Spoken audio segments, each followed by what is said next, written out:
Hey everybody, welcome back. I'm Rachel and today you are going to fix this hole in this aluminum fishing boat with me. So this is just a quick and easy how I'm going to fix this boat. So what I'm going to do first is I'm going to just jack up the front of the boat or the back of the boat. I just want to take these straps off. It's sitting on the bunks right now, so I don't want to burn the bunks. So I'm just going to put this piece of tubing in here just to get it to be off of the bunks.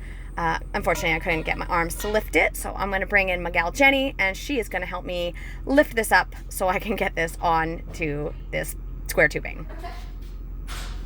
I'm going to just lift this boat up, and I just want to put this underneath the rail there. Okay.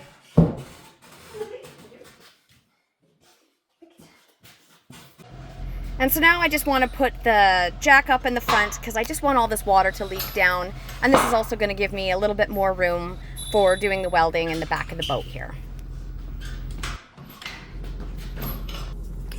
And now that this boat is leaning forward like this, all the dirty water is going to be pushed to the front of the boat. I can sop up some of this water, and then I will take a brand new grinding disc. I don't like to use the same grinding disc for steel and aluminum, as it will contaminate this aluminum even more than it already is. But I'm going to just clean up some of these old chunky welds that were there, get some good clean aluminum in order to weld to, and then I'm just going to measure up the space that I have and how big I want to make this little piece here.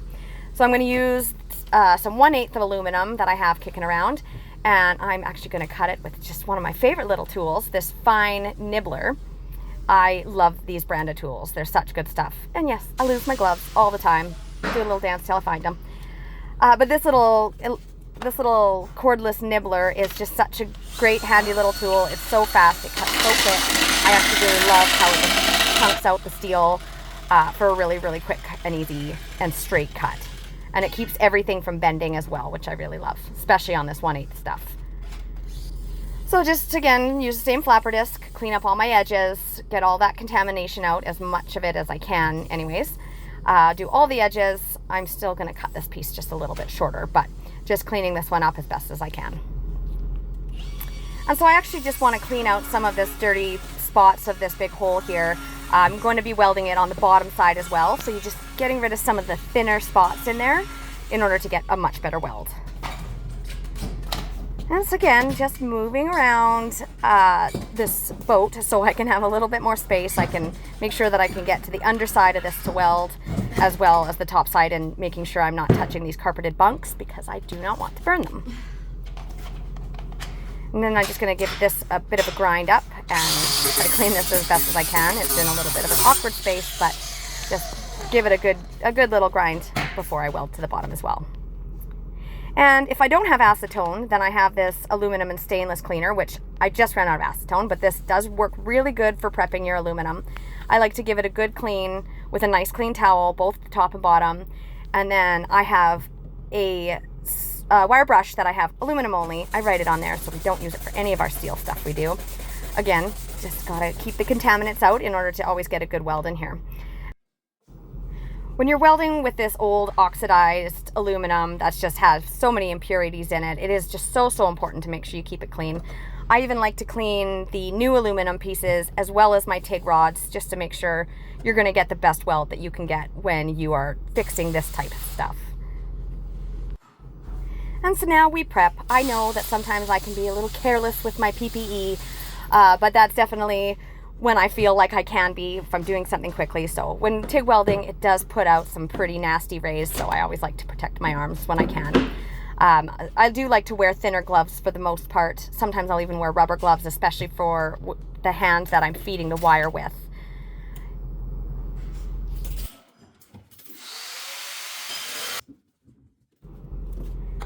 And so now just making sure that I have my piece into its place, and I'm going to tack each corner so I make sure it's exactly where I want it to be. Give it a nice good tack on all the corners. I usually do crisscross corners. And it is nice. This aluminum's still pretty malleable, so there's a couple low spots and a couple high spots in here. And I'll just give them a little hit with a hammer in order to make sure that I have my gaps filled up here.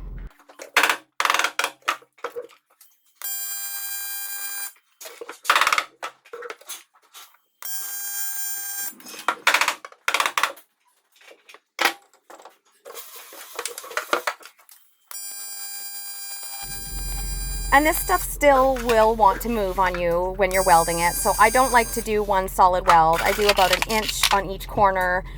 And I just try to fill in all the spots as best I could. Let it cool a little bit in between each one. Making sure I'm continuously cleaning it up with the wire brush. Getting any impurities out of there to make sure that you're getting a really good weld. It is a little bit of an awkward spot in here. So I know that I'm feeding the wire in a little oddly. But it works for me. This is not your cleanest bit of aluminum, so it's not going to always be the easiest to weld, but I'm just going to plow this weld in and get this part done, and then move to the underside. And this is where I realize I really need a thumb trigger for my TIG welder, because bringing this foot pedal in and trying to use it with my knees, or just trying to sit all weird and have my foot up while I'm trying to weld, and especially in these crammed little spaces. I will be updating this one day, but you guys, all these things cost money, so I make do with what I have sometimes because I can still get the job done.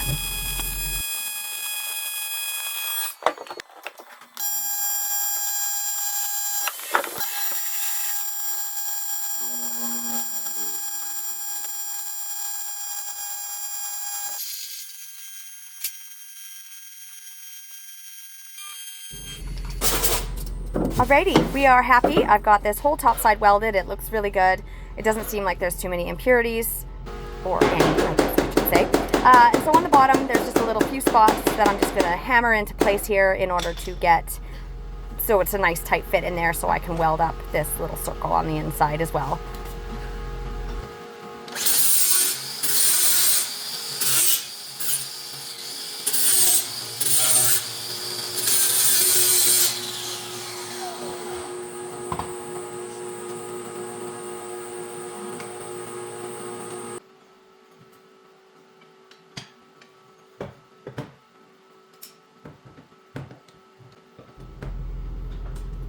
And I would like a little bit more space under there, so we're going to get this handy dandy little jack out, just so I can jack this one side up a bit in order to get in there with the TIG torch and get my TIG rods in there, because finicky little space. So move that up a bit and then get to just welding this whole underside.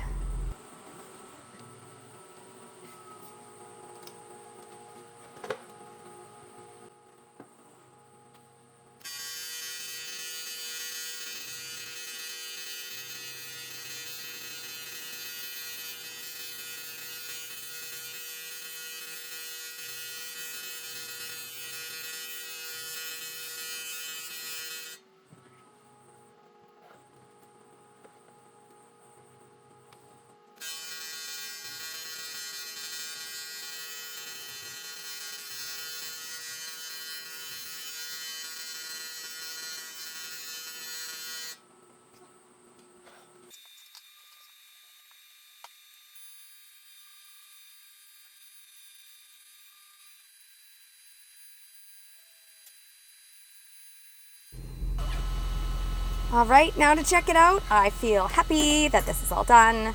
Ta-da, take my ground off, and then I can just take everything down and take a look at it, and then just make sure that it is all dialed up and ready to go.